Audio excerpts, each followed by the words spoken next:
Want to rise above what holds you back?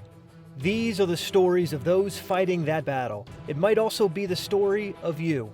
I'm Dan Waldschmidt, author of Edgy Conversations and strategist of billion-dollar companies all over the world. This is Mark Menard, author of The Story of You, the guy who knows a thing or two about never giving up. You're listening to Elevating Beyond. Let's get started. All right. Hitting it now. So hello, everyone, and welcome back to Elevating Beyond with a two-word mission statement: change lives. And we're getting ready for an awesome show today. First of all, I have sitting with me Glenn Withrow, and I'll explain to you in a minute. His wife, his lovely wife, Hallie Todd, is going to be jumping on as well. And we connected.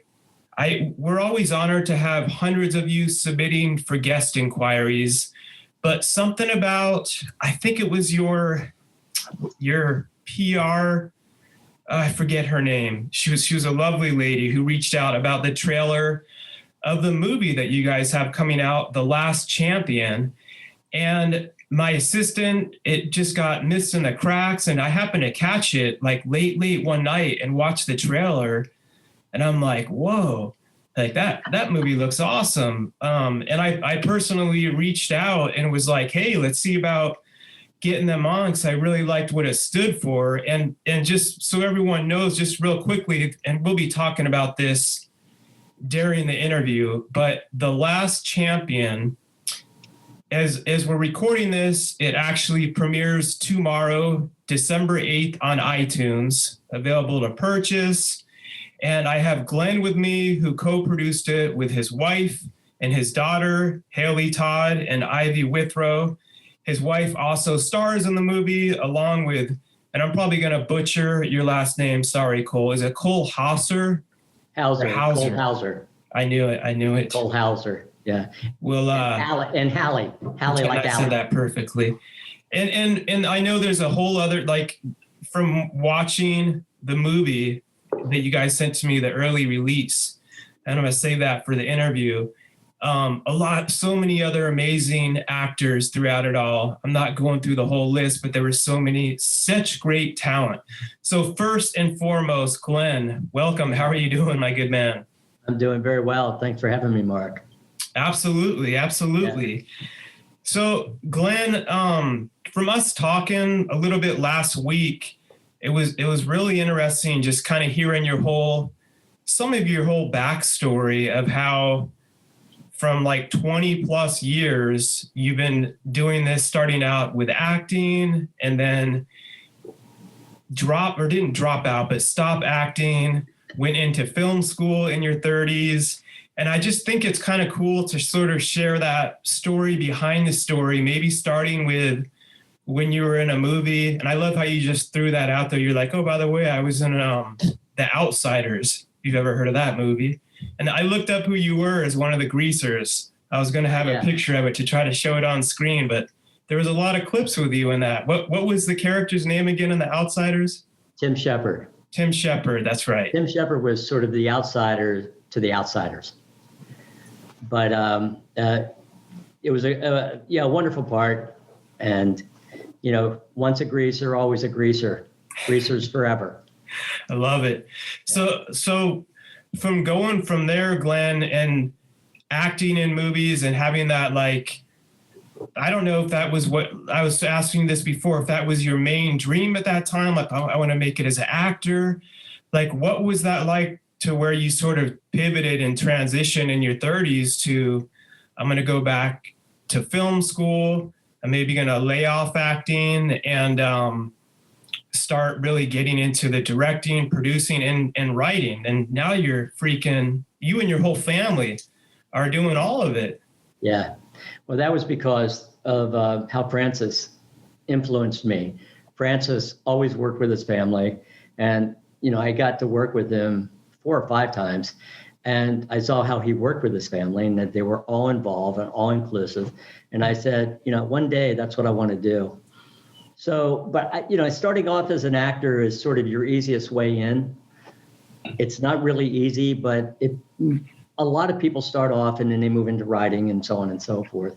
And it was like that for me. I had worked a lot younger, but it was just never, I loved it, but it was just never satisfying enough. So I started writing. And when I started doing that, my first script was optioned by Disney. And I said, okay, well, maybe I got something here. We can keep pushing forward. And then by the time I hit my late 30s, I said, I don't know if I want to just be the paint anymore. I think I want to be the painter and throw all the colors up there and leave that type of work behind. So it was a lot of hard work. Went back to school, film school, because I'd already worked with Francis. So and being an actor, I was already very comfortable working with actors. But I wanted to know the technical side of it. And I come from a background in photography, so I understood lenses, but I still wanted to see how you really put all of it together, from storyboarding and the whole process. And just real quick, Glenn, so Francis, to everyone listening, can you just, for a lot of people that don't know, so Francis, he produced, can you just explain who Francis was to everyone? Yeah, Francis Coppola. The master, the Godfather, Apocalypse Now. I think I've heard of those movies, but I only have to say those two we all know. Right. Just an incredible person to work with, an incredible person to study. And so that was the big motivation behind it. I really said, I'm going to copy this guy. He's one of the best. And Francis always said, take from the best, but make it your own. And it's kind of what we did with The Last Champion, actually. But he was a great influence. And what I did with Hallie is that we formed we ran a studio that we had for years in Burbank. It was a sort of an insert stage, and photography. I would rent it out, and we'd rent it out for casting sessions, and was able to keep. That's what helped really stay away from it. Now, my wife, I was fortunate. She's done 5 series. She was able to. That's why I was really able to afford stepping back, to be honest with you, and pursue that. That's cool. Years. That's cool. So in one of those being, and I know we'll be having Hallie jump on here in a couple minutes, like the Lizzie McGuire series on Disney Channel, and that ran, how many years did that run for? I don't know how many years, because they did them back to back to back. May have done, she'll answer that, 100 episodes. I don't know. Okay. I know that they're getting ready. They're in talks right now to revamp it and do it again. Okay. Older. So that's awesome. What happens there. So, and that's kind of when you went into it. So was the first full movie that you actually wrote, produced, and directed The Mooring, which you did with your daughter, Ivy. And if I read that correctly, was she only in 10th grade, or was she a sophomore in college? 10th grade, high school. Wow. 10th grade. And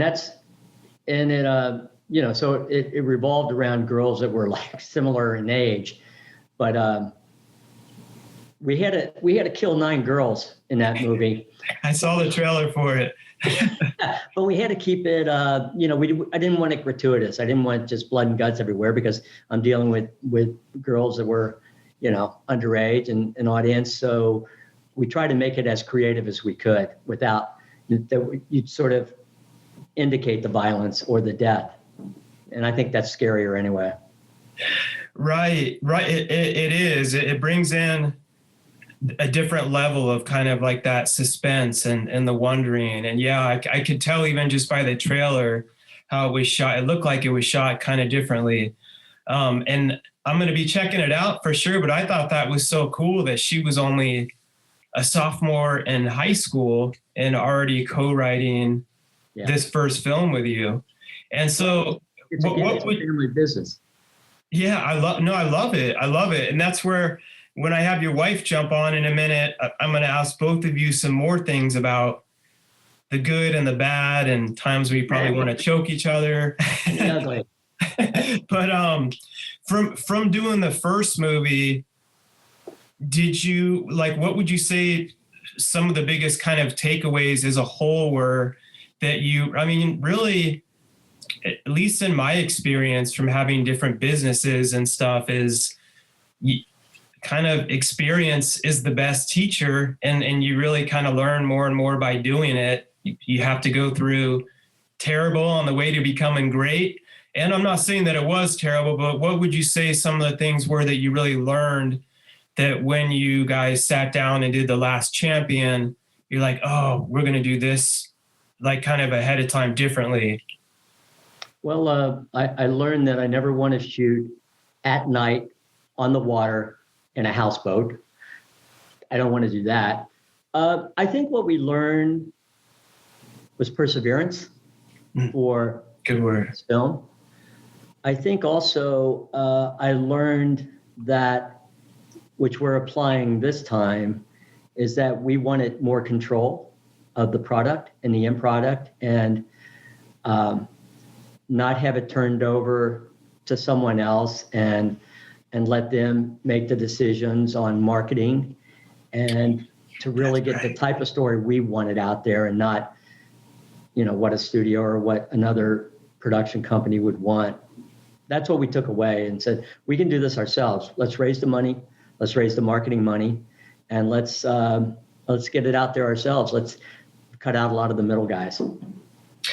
That's right. So the first one, or The Mooring, you and your daughter Ivy co-wrote together, and you directed, but you had that was taken on by another film company, as to where The Last Champion, it's 100% you guys, literally from the ground up, right? Right. Yeah, and it's really rewarding this way. And and Hallie was the other writer on that on The Mooring, and we just found out also Oh, wow. was that we could work together and argue through problems, and said, if we're going to really do this and be the auteur, then let's do it. Let's do it with The Last Champion. And everybody rallied around us with that, and things are happening in a very wonderful way now. Yeah. And if Hallie's ready, can she jump on right next to you? Because I have some. I want to wait till she's here from watching. Yep. Over here. Hey, Hallie. Hello, how are you, Mark? This is Hallie, Mark. Nice to meet you. I'm doing great. I have to say, it's funny. We've been honored to have so many different guests over the years, whether it's been Olympic athletes or NFL players, New York Times bestselling authors, just all kinds of awesome people. And my super awesome administrative assistant was really excited about you. She's like, I guess she grew up watching the Lizzie McGuire show, and now she's in her late 20s. But she's like, oh my gosh, the 13-year-old me's mind would be blown right now. If I thought that was great. I had to tell you that. But so Hallie, you co-wrote this obviously and produced it with your husband and daughter, and also starred in the movie. And I had a chance to watch the screening of it that you guys sent to me last week. And I had planned to watch it in 2 parts because I have so many things going on. I'm like, all right, I'll do one half this night. I stayed up till 2 a.m. watching it. I'm not just saying it was really good. Like it hit all, had me tearing up. It had me like pumping my fist at moments. It was really good. It was awesome. So I'm glad you watched it in one sitting, because I feel like that the ending I think it's better in one sitting, this movie. Right. I couldn't stop watching it. I'm like, I have to keep seeing what happens. But so when you're writing it, did you already have your role in mind as you were writing that was something I was curious about when I was watching the movie. Yeah. So when we were figuring out the story and who was going to be part of the community and in that, city of Garfield, who the players were going to be, so to speak, we knew that Michael Miller would have a mother that was going to be like his prime obstacle, separating him from like his dreams and goals. And we kind of knew basically how she was going to function to the story. And we decided that I would play that part. And then as we wrote it, we knew that was going to be the character I played. Okay. I didn't have to compete against anybody for the part. Well, and just everyone listening and when everyone's going to be watching this too, am I saying is it Hallie or Haley? It's Hallie, like Sally. Like Hallie, okay. I'm the king of butchering. If I ever have a guest on and say their name correctly, then people will be like, what's going on, Mark? What's wrong with you? Because we're used to you messing up. Oh, that's okay. I'm so used to having my name mispronounced that it's like, I just correct people now. I didn't when I was younger, but now I can. When you were, for everyone watching and listening to, you were playing the lead character. Well, one of the lead character, I guess he would be the lead wrestler, and his mom, and like struggling with alcoholism and a lot of other different things going on there. When you were kind of glazing over like the hardships in his life. So yeah. And I was looking at that because at first when it came on too, I was looking at an old picture from when you were the mom on Lizzie McGuire. And I was like, wait, which one? I'm like, whoa. So yeah, you did great. Like I didn't even recognize you in it at first. Oh, thank you so much. Thank you. I'm not a film critic. I'm just speaking for, yeah, it was awesome. So I recognize that. Yeah, sorry. No. I'm kidding. Okay, whatever. Yeah. All right. I have something that I have to. So I talked to, Paul. It was Paul Bradley, who reached out. Yeah, he was also, he has worked with Dan Gable and mentioned being a lot of working on the set and the wrestling and stuff. And something he told me that was really cool about Cole was, and actually all of you, was how important it was to all of you that he said you would be asking after the different shots, like, was that wrestling move legit? Like, did it really, how do you feel about that? And he thought, he just wanted me to personally tell you the fact that all of you cared enough about it and weren't just trying to make it, that doesn't matter as long as we got the shot right and the special effects. And Cole would be like, did I do that move the way that it seems real? And he thought he really appreciated that. Yeah, that was really important. That was like, because I was a wrestler. So it was really important that, and we're doing it in front of Dan Gable. So it was really important that we got every bit of it right and to keep it authentic. And so I had a lot of eyes on it. We'd go back and say, okay, we feel good about that. And I mean, they rehearsed it for, almost a couple months, all the moves, and with Paul and Joel Shear, who really kind of choreographed everything. Okay. So, but yeah, definitely very important. We got that right. And Dan, by the way, is getting the Presidential Medal of Freedom today. Oh, no way. Yeah. Wow. Yeah. Congratulations, Dan. Yeah, absolutely. It's amazing.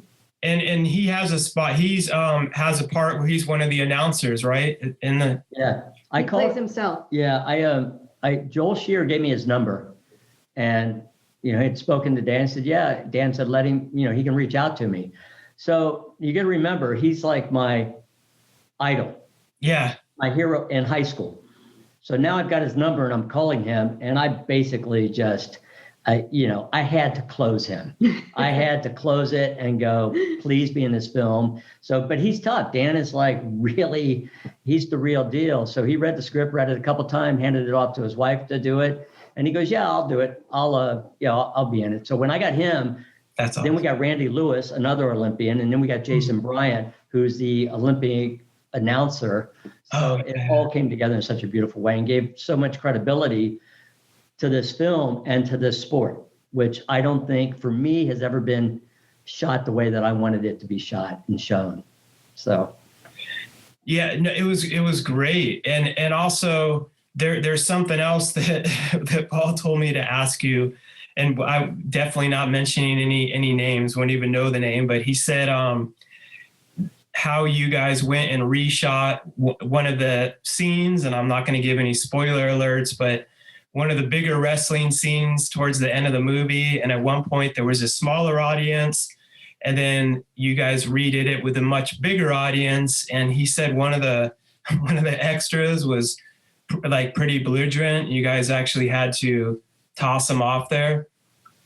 Are we allowed to mention that? I know what he's talking about. He's probably talking. Well, we reshot the ending. Yeah.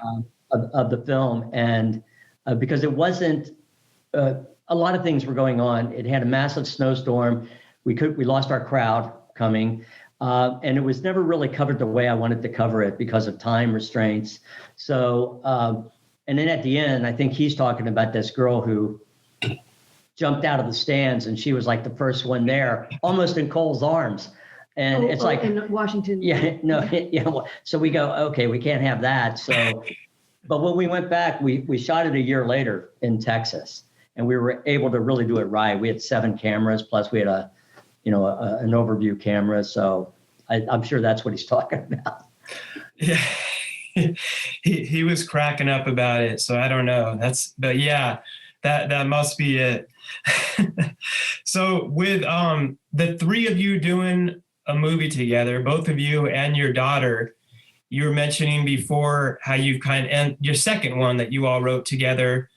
How do you work out some of those biggest, I'm just really curious, like when you are arguing over something, like who's more of the dominating personality in the family?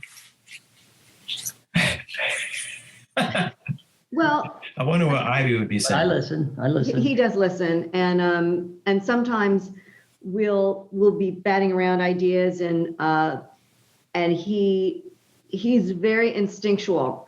So a lot of the time he'll make a decision in that moment whether he likes it or doesn't like it. But a lot of time he'll say no, and then I have to kind of like, oh yeah, but it's a really good idea. So I have to or Ivy will, go, yeah, but think about blah, blah, blah, blah, blah. And then, all of a sudden he'll go, you know what, you're right. So we just have to break through sometimes that instinctive reaction. But I think one of the hardest things, but it's also, I love a good puzzle. Like I love the editing process because it's really a puzzle. How do you make this as dynamic as possible? And I love the puzzle of writing challenges. How do we get this person to get to this reaction and have it be an organic path to get there and not just a really artificial sort of forced moment. And so I just love that process. I think that's my favorite part of the whole thing. And in the room, there's a puzzle in just trying to get everybody to give everybody else their voice. And we all get very passionate. So we're all like, no, that's bad. No, he's got to do this or she's got to do that or whatever. But we work it out. We have the best time and we laugh our butts off and we can't wait to do it again. So the arguments, it's more like just family stuff. You know what I mean? You wouldn't have those arguments working with just a straight writing partner. It's because all the family stuff is, feeding into the moment. Right. So it's like normal family dynamic plus the creative process. So it's just super intense. But it's also just really special. And I keep having to go, people go, God, that's amazing. You do this together. And I'm like, yeah, it really is. Cool. Yeah. I have to kind of remember that this is not a normal thing. Families don't do this and we do it. And it's really Glenn driving. He's pushing that boulder up the mountain. Like he's carrying more burden as a director, obviously, but even as the chief producer, he definitely is like on another level of participation and insanity than I am. Right. The whole My business, input is more creative and not logistical or not like business, Right. Okay.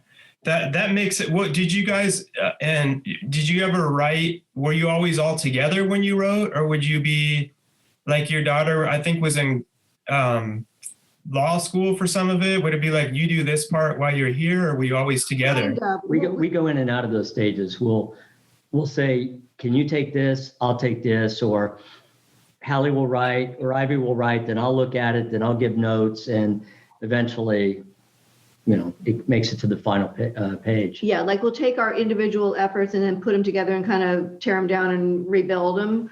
Sometimes something would not get changed, but we always, I can't look at the movie and think, oh, I wrote that, he wrote that, she wrote that. I can't, because it was such a collaborative effort by the time it was finished, except for any of the wrestling stuff and the fight scene. I think I don't even know how to write that kind of stuff, But I do try to take credit for as much as I can on the writing. Every line and stuff that gets quoted, and that. Yeah, we argue about that. I go, I wrote that. No, I wrote that. No, you did not write that. I wrote that. I love it. I remember when I wrote it. Yeah, I remember when I wrote it, so I think you're wrong, but yeah. Then Ivy's like, no, it was me. Well, she's not here today, so. So take full credit. yeah. There was one. There was one scene in the church, and again, I don't want to give anything away, but I really liked how it was written, and I just remember there was one part he was kind of talking about forgiveness, and the pastor was. After he had the discussion with him, he's like, people really tend to overcomplicate this whole thing much more than it needs to be. He's like, you confessed it and you give it to God and you can move on. And it was like, it could seem like a simple, but it was just like a simple truth that even kind of hit me. I was like, yeah. I guess we do kind of we really do overcomplicate that. Okay. Yeah. Now, who wrote that?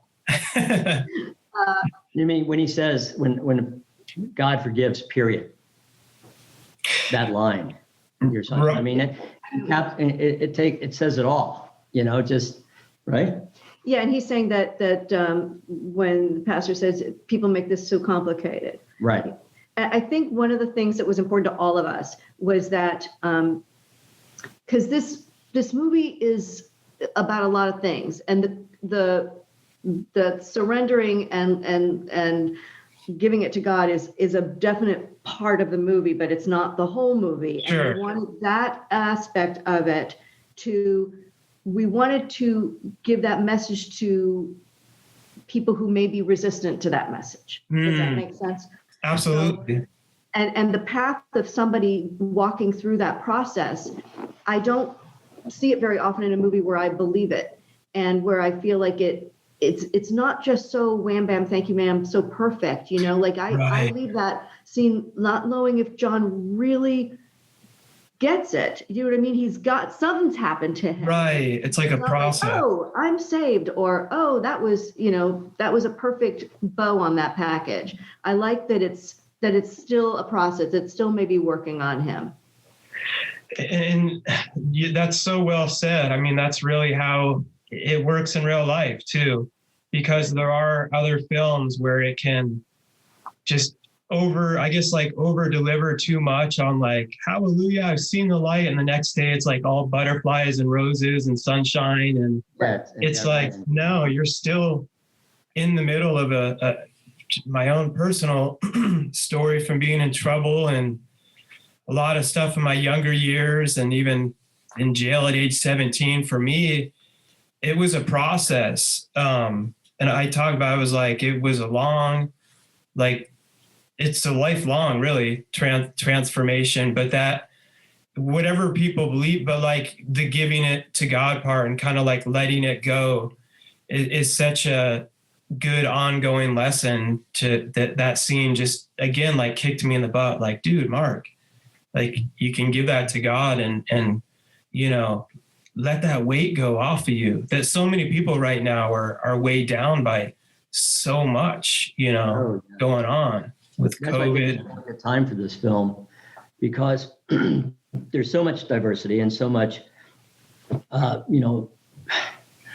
people just hating each other because of the political landscape. And then you've got COVID, and I think there's a lot of despair and, and people, businesses closing. There's real stuff going on. And Right. and I think this film can really help if it can take people out of their discomfort, where they're in their pain for a couple hours. If they can watch it, they go, okay, well, there's hope out there. There's, you know what I mean? So Right. I'm really happy about that I think we created something that for the times right now is something that could work.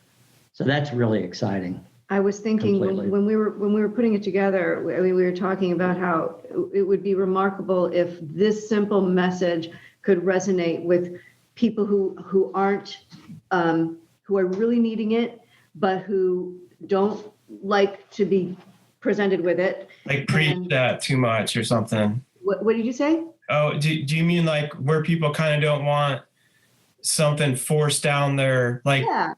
like you made it like real, No, it was right. real. I know when someone's forcing something on me, I don't lean in. I pull back. It's like it doesn't matter if it's somebody going, "Oh, you're gonna love this movie." I'm like, "Yeah, I will be the judge of it." You know what I mean? It's like I like to take my time, and it's so personal.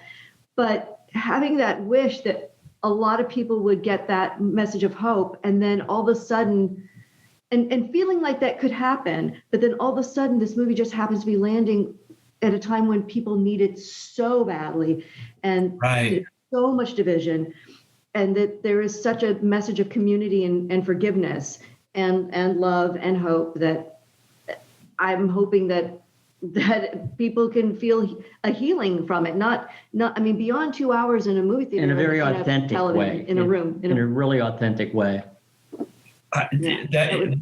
That's a great word I would personally use to describe that movie, is authentic. And I have so many things going on all the time with my family. We have 5 kids. I have a whole other company for individuals with developmental disabilities. So I don't have a lot of time to even know who's what and what's going on where. So I was like research, like you mentioned Cole on Yellowstone, and I'm like, yeah. And I honestly didn't even have a clue what that was. And I did some research, and I was checking some of those out over the weekend.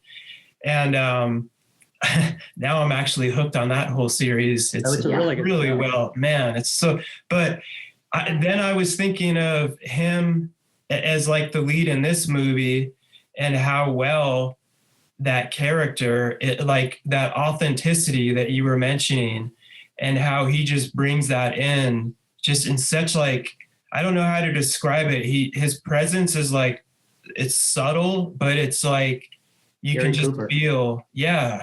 He goes deep. Yeah. Right. Effortless. Yeah.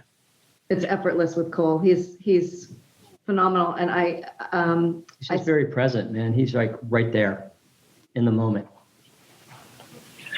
Yeah, it was wonderful to get him. And when he came in and we had a meeting scheduled to meet each other, he was interested. And so he wanted to sort of suss me out. And I didn't know a lot about Cole when he came in. But within 5 minutes, I go, this guy is John Wright, because I didn't know who was going to play John Wright. We had this idea, but it was 5 minutes in, it was like, oh, this is the guy. This is John Wright. And it was like, and once that came together, everything else started coming together.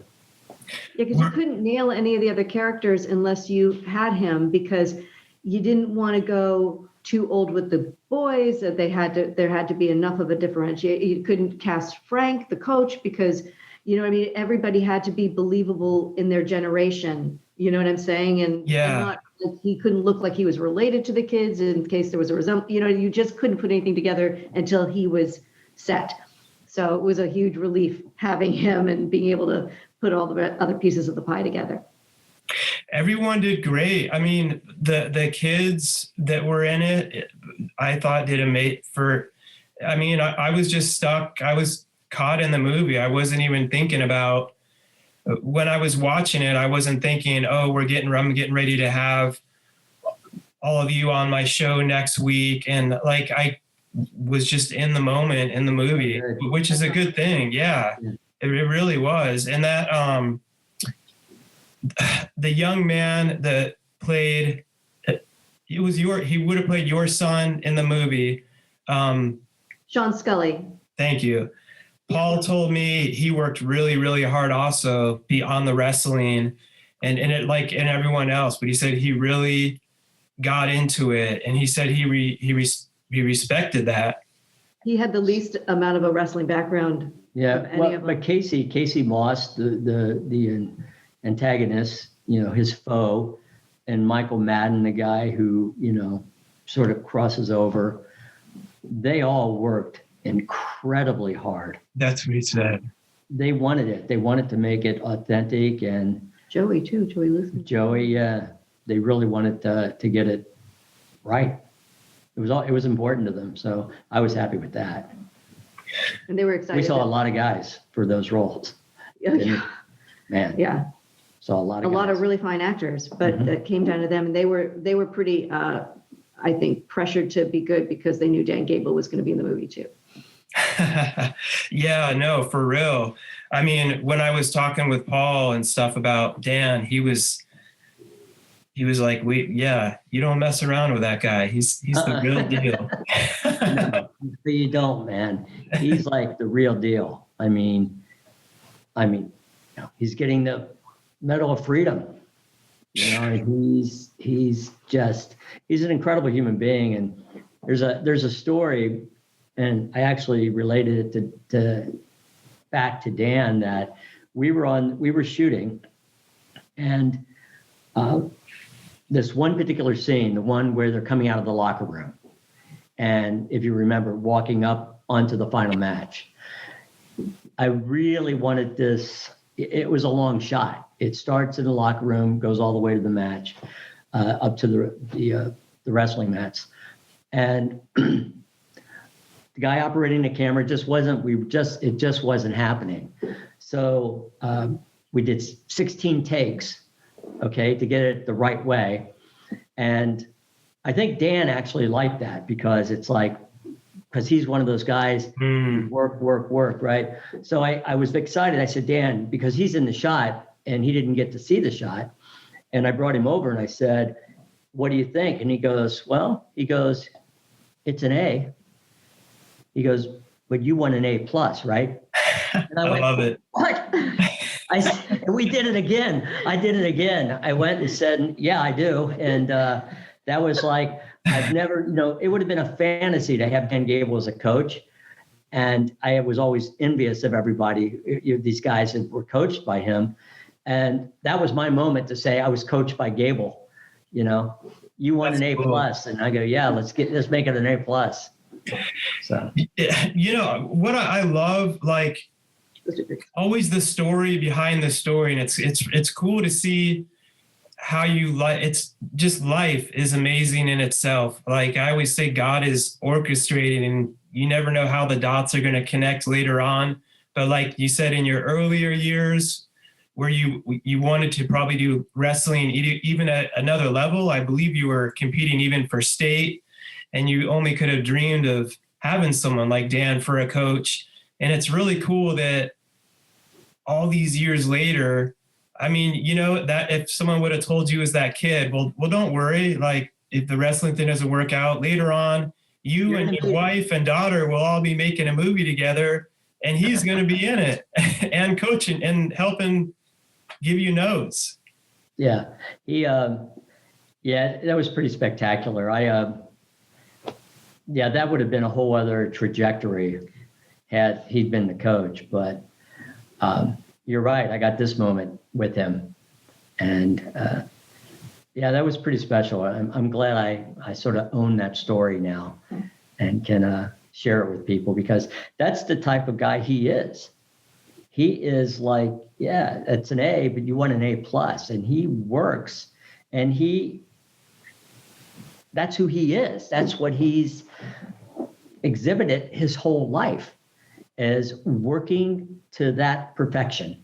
Munich games, everything. I mean, that was Dan. And then the coaching. And the coaching, 15, titles as an NCAA coach. He's the most winningest, coach.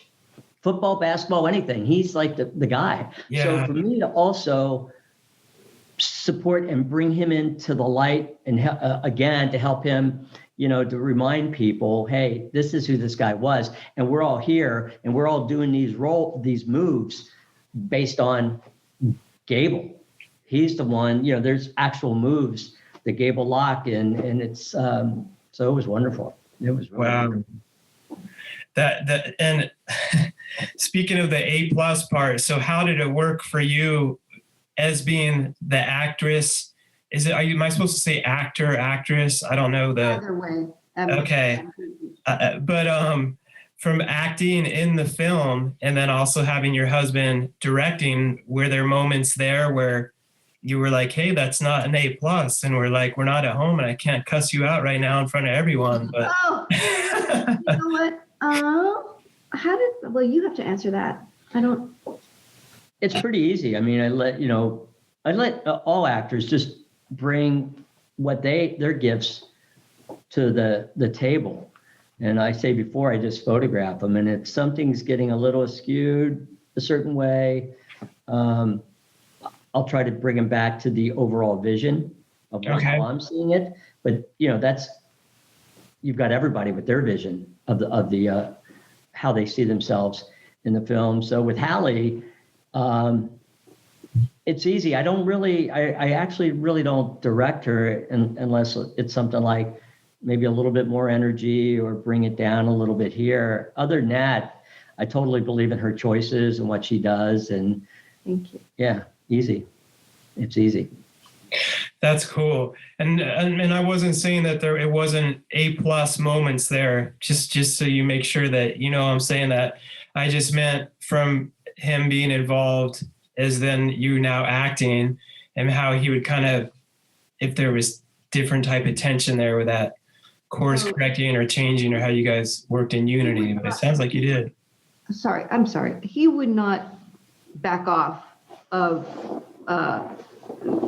getting what he wanted from any of us, whether I'm his wife or somebody he just met. You know what I mean? He wants what he wants, and but he's really good because he was an actor for a lot of years. He likes actors to have their process, so he's very generous that way on the set. Where unless there's something that's really just not going well, then he, But it's all in the casting too.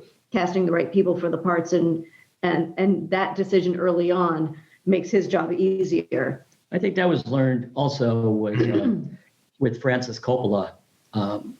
One particular little story was during the filming of The Outsiders. It was the big fight scene, with the rain and everything, and we were doing it for 5 days in the rain every night.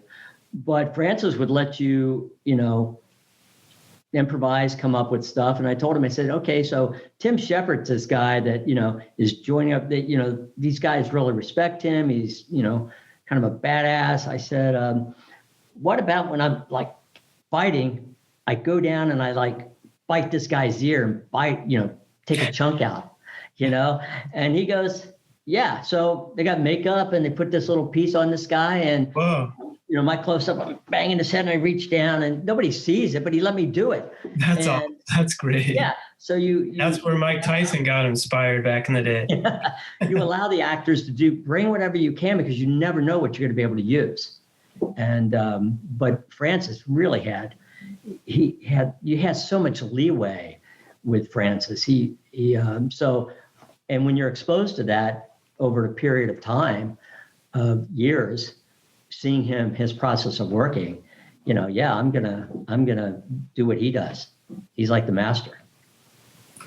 I love it. I love it. And how did you, so another question I had from doing this from the ground up, as far as fully producing it now, the whole investor part, I'm sure that added, I guess adventures would be a word to say it, but I mean, I know it's probably really stressful, and kind of how do you go, I'm personally curious from doing different businesses, but never the movie business.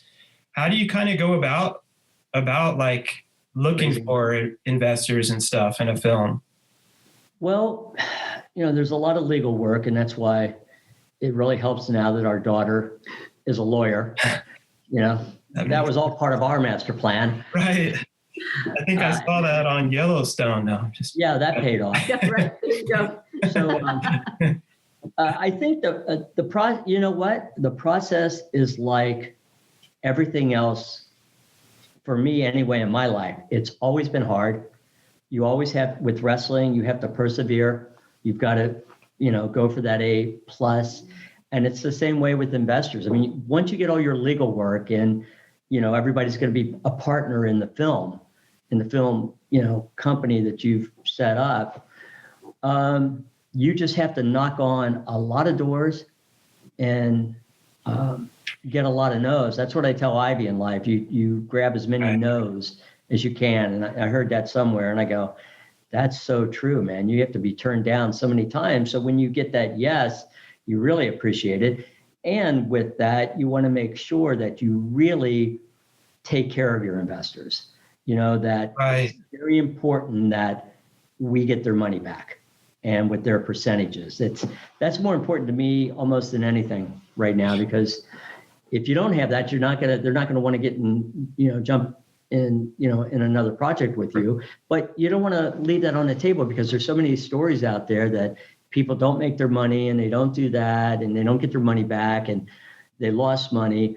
But when we set out to write this, we set out to write where we could hit this niche market, this niche market, and this niche market, and create something that we go, okay, we have something now that could be commercial, and it could resonate with a lot of people, and subsequently get our money back for our investors. So that's that process. You follow every single lead. I followed every single lead, and that led me to person, that led me to a person. But don't you think that, like, at one point we really felt like this movie was being taken care of, and once those doors, once the doors started opening, they just opened. Like it was. I mean, you know what I mean? It was kind of absolutely like humbling. But it's still arduous. It's still arduous to go out there and ask somebody to, it's hard getting somebody to reach in their pocket for $1. Hey, can you lend me $1 I really don't have it. And so and to ask for it too, to be on the end of, hey, will you invest in this and take a risk? And but it always comes down to relationships. And I think if they believe in you, then they're willing to take a chance to say, it's as interesting to me. Let's try this. And then they remind me, if this doesn't work, no, but our investors are wonderful. They're gonna have Cole come back, and he's gonna take you to the train station or whatever. So I've been watching Yellowstone too much. People listen, like, what is he talking about? Taking that cliff, right? Maybe you haven't gotten that part. It's like the Godfather of the West. It is really good. And Kevin Costner's wonderful. That whole cast is fantastic. He looks the same. I'm like, he looks the same from Field of Dreams. Kevin Costner. I'm like, yeah, it's just a wonderful film. I love him in that character too. Yeah. So something that I want to ask both of you, and with talking about, if there's time and you can each maybe share something, but so does your whole family, like, you believe in God? Were you all like raised like that, or did you come to something like that later on? Or I believe in God, and I do it, I say my prayers every night. but I don't judge if somebody is or isn't. I also, studied TM for a while, and I've always explored it. I don't make a big deal of it. Sure. But I think for me personally, you have to have something out there that's, you got to talk to somebody. I agree. Hallie doesn't want to hear it all the time. So where do you guys differ on that? Oh, I think it just is our upbringing. Like I was raised with nothing. Like my parents definitely wanted me to find it on my own. Like they didn't force anything. The golden rule was what was taught in my home. And so I came to my own like thing later. I think like after my daughter was born, just sort of searching and I keep it kind of personal, so I don't like to share. I got it. I mean, it's I'm comfortable telling this story if that tells you anything, and I think that having to come to it without having it be forced on me was something I'm grateful for that. I feel like it resonates more now. It feels like I'm not reciting something or you know what I mean? Right. It's 100%. Yeah.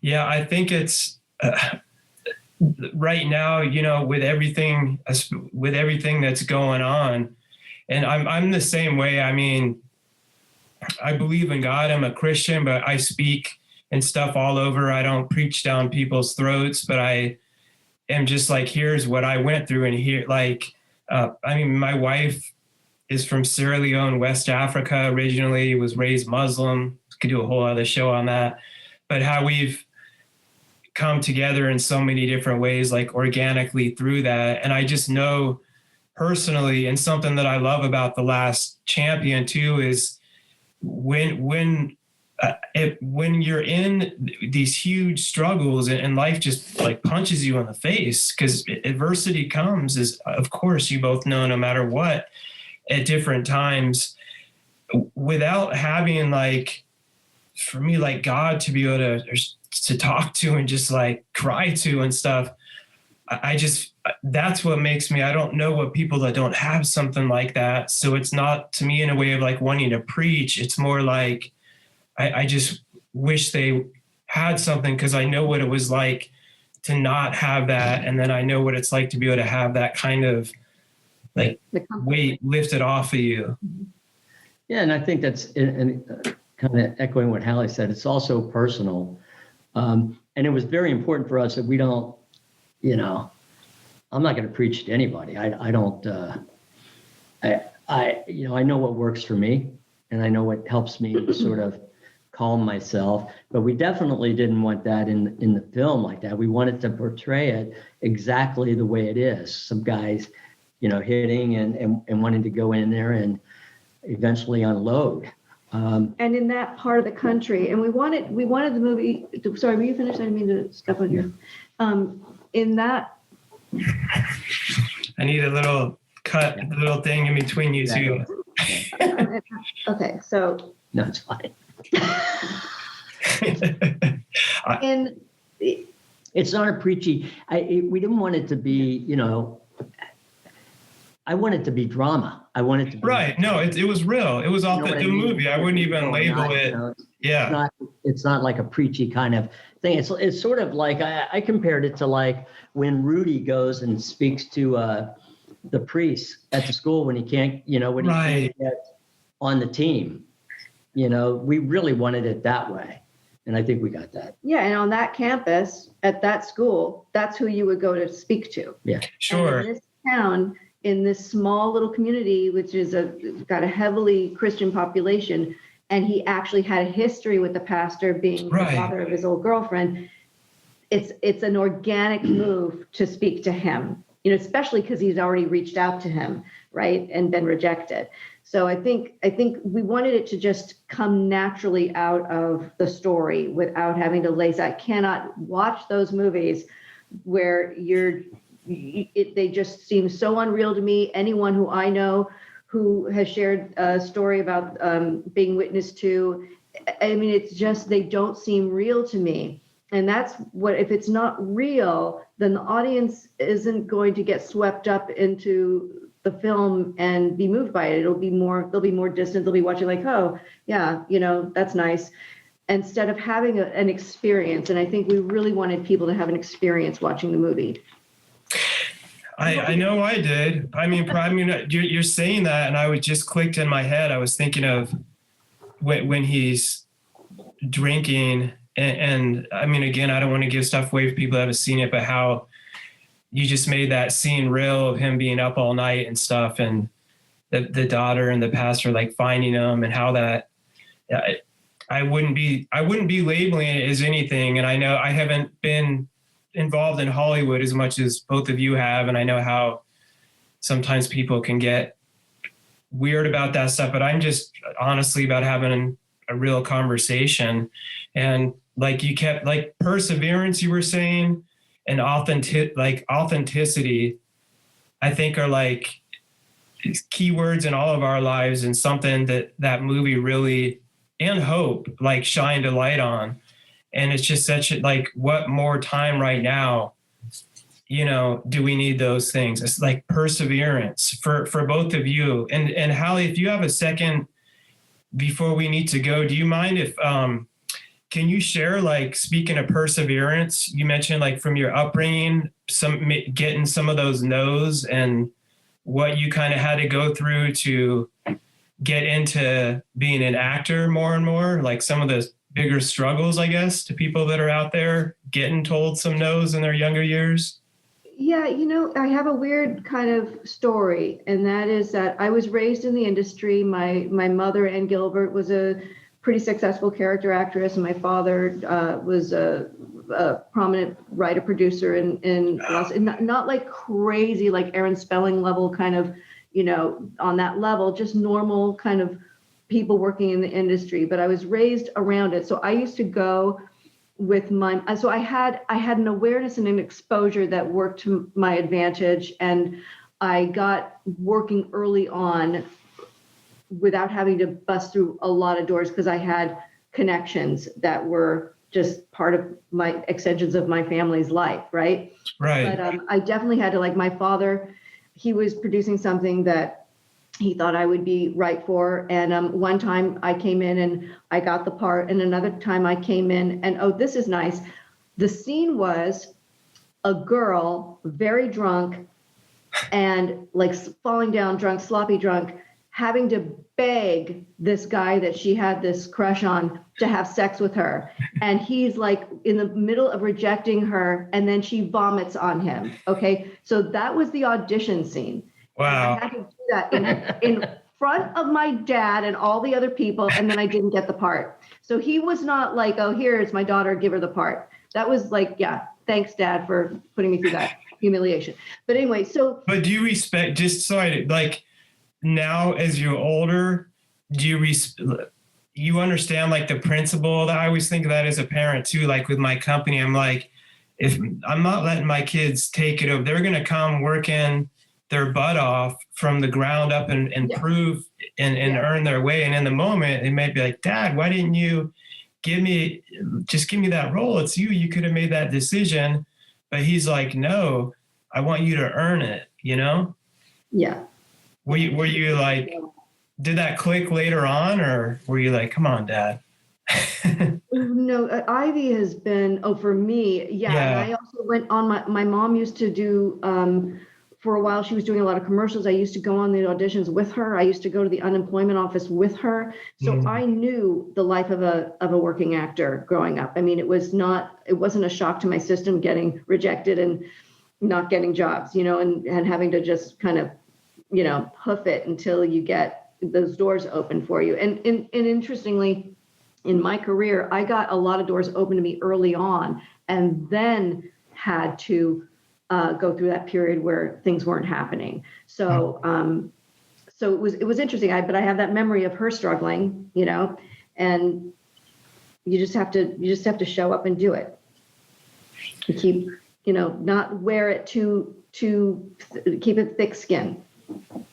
That's exactly. You just show up and do it is pretty much a great mentality that everyone needs to understand and listen. And you can complain all you want, and there's stuff that happens that sucks, and we are victims of things. But that's what I always say is, if complaining worked, like, go for it, but it doesn't.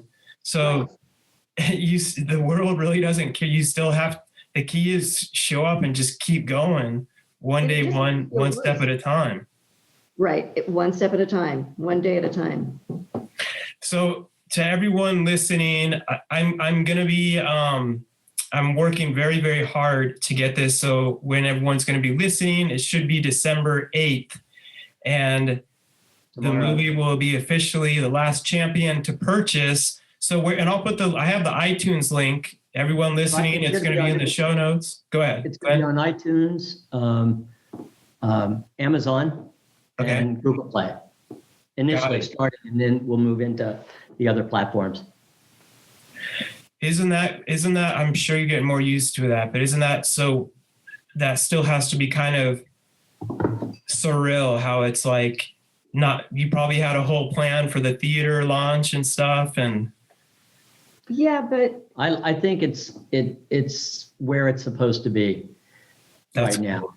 I think it worked out exactly where it's supposed to be, and I think it's a good film that people will be able to watch with the whole family over the holidays, and hopefully can engage people in conversations other than the political stuff.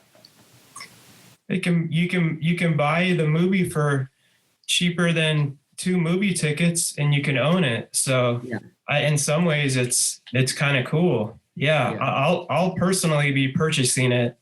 And hey, everyone listen, I'm not an investor in this. Like, I'm saying it because it was good. I wouldn't recommend stuff to the listeners. It was a damn good movie. Thank you, Mark. Thank you so much. Thank you very much. Yes. Thank both of you. It's been an honor. And Same here. Yes. And anything else, anywhere else for people to reach you, or main thing is check the movie out right now, huh? Yeah. Check the movie out. It goes on, on all the platforms today. You can buy it for $19.99 or tomorrow. Tomorrow. December 8th. December 8th. It should be airing. Yeah. Tomorrow. Oh, okay. And, but you're gonna be able to rent it also for $6.99. So we're making it available to everybody, at that price. So that was a choice that, as our company, we made. I mean, we could have probably gotten more, but $6.99 can get everybody to see it.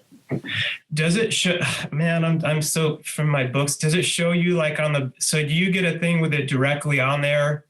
Does it show you how many people purchase the movie, like are you able to track that on like a daily rate or anything? Or is it like every month? And we're setting that up right now with our aggregator. So we're going to be able to see it. I think one of our consultants that we're working with right now, he's able to look at it now, but we're getting all that. Yeah, it's all technical, getting all that stuff. Right. So we can start following. I'm just curious. The messaging, we can do that too, to make sure that we're putting the right pieces out there to